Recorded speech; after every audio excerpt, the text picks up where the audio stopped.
Iya mungkin waktu pertandingan kan kalah-kalah terus ya. Jadi jadi 2 tahun itu memang sering kalah sih. Kan memang awal masuk pelatnas kan biasanya kalau di pelatnas kan pemain-pemain terbaik kan dari klub-klub yang ada di Indonesia masuk pelatnas gitu. Nah selama 2 tahun itu mungkin nggak pernah menang juara gitu. Dia nulisnya kayak gitu. Padahal pada saat itu apakah Mas Hadi merasa memang udah mentok atau apa yang dilakukan untuk akhirnya mengubah? Ya itu saya yakin sekali dengan campur tangan Tuhan. Jadi mungkin kesempatannya belum ada, tapi terus latihan terus lebih keras lagi gitu.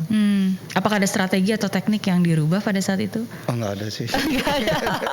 Cuma mungkin Tuhan mau masih terus berproses dan belajar ya sebelum naik kelas dan juara ya. Iya, luar biasa memang seorang pemenang tuh harus bukan hanya fisiknya tapi sekali lagi mentalnya yang harus diasah dan juga diuji ya. Karena kadang-kadang mungkin kalau fisiknya kita siap tapi kalau mental kita nggak siap kita bertanding juga ya nggak akan bisa menang. Betul. Karena lawannya juga sama semua kan. Kalau di era itu kan lawannya sama juga. Jadi biasanya siapa yang di saat pertandingan itu yang lebih siap mungkin mental, teknik, sama fisik ya menang di situ biasanya gitu. Ada nggak kekalahan yang paling diingat atau paling membuat sedih pada saat itu? Ada 2 sih kalau menurut saya. Yang pertama tuh yang di All England 95 ya. Harusnya kan saya jadi saya juara di 93, 94, 95 itu final. Jadi waktu itu final lawan Paul-Erik Larsen yang sekarang ketua BWF itu. Sebelumnya All England kan setiap bulan Maret kalau dulu. Nah di Januari itu saya ketemu Paul-Erik juga di Korea Open. Saya menang, poinnya jauh lah. Dan rekor selama ini saya menang terus sama Paul-Erik. Jadi pas di final 95 itu semua tim Indonesia apa siapa sama Ardi yang teman sekamar juga udahlah pasti menang ini ya itu jadi yang bikin lengah di situ. Jadi saya benar-benar gak ada persiapan waktu itu karena nganggep enteng udah pasti menang nih. Karena sebelumnya juga udah menang kan. Iya.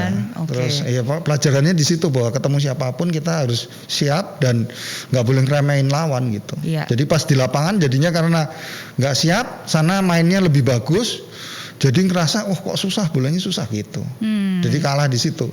Itu bulan Maret, bulan Mei ketemu lagi di kejuaraan dunia, menang lagi. Gitu. Ya, jadi memang ya menang kalah itu biasa lah ya. Tapi yang penting bagaimana itu bisa menjadi pembelajaran untuk kita jadi lebih baik lagi. Tadi Mas Hadi sempat cerita bahwa kalau nggak jadi atlet pada saat itu kemungkinan jadi mandor dan ayah pun juga waktu itu bekerja sebagai mandor ya. Seperti apa sih masa kecil waktu itu Mas Hari di tengah keluarga yang pada saat itu ayah bekerja sebagai mandor pabrik? Ya dulu kan memang rumah kan waktu itu masih ngontrak waktu saya kecil ya. Ya itu karena kebaikan kakak aja ya, dari uang press money-nya dia kumpulin untuk beli rumah yang sampai sekarang ditinggalin sama ibu. Padahal dulu rumahnya kontrakan dan sering bocor pasti, katanya. Iya, kalau hujan pasti bocor. Jadi siapin ember semua kalau nggak mau banjir. Berberapa tinggal di situ? Waktu itu berenam kita, enam anaknya 6 soalnya kan sama orang tua ya. Tapi setelah Stomo bulu tangkis kan dia tinggalnya di Asrama Jarum sama di Pelatnas kan udah di Jakarta. Sekarang rumah masih tetap sama walaupun udah kan tadi katanya dibeliin rumah dan direnovasi. Rumah yang berbeda atau rumah yang lama direnovasi? Rumah lama yang awal beli itu. Sampai sekarang ada di situ ya, menjadi kenang-kenangan juga. Iya pasti. Iya. Nah kalau berbicara tentang Haryanto Arbi kan tadi semangat, selalu optimis, kuncinya berjuang dan berusaha, bekerja dan berdoa. Tapi ada nggak sih hal yang paling ditakutkan dalam hidup? Apa ya? Apa nih? Ya bingung kalau jawabnya.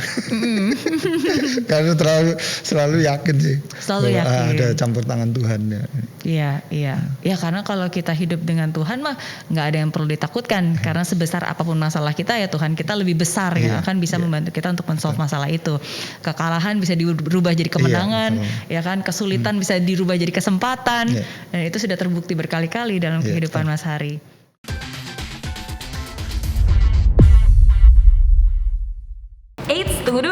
jangan lupa untuk subscribe ya dan klik link di bawah ini. Jangan lupa juga untuk klik tombol loncengnya. Oke? Terima kasih.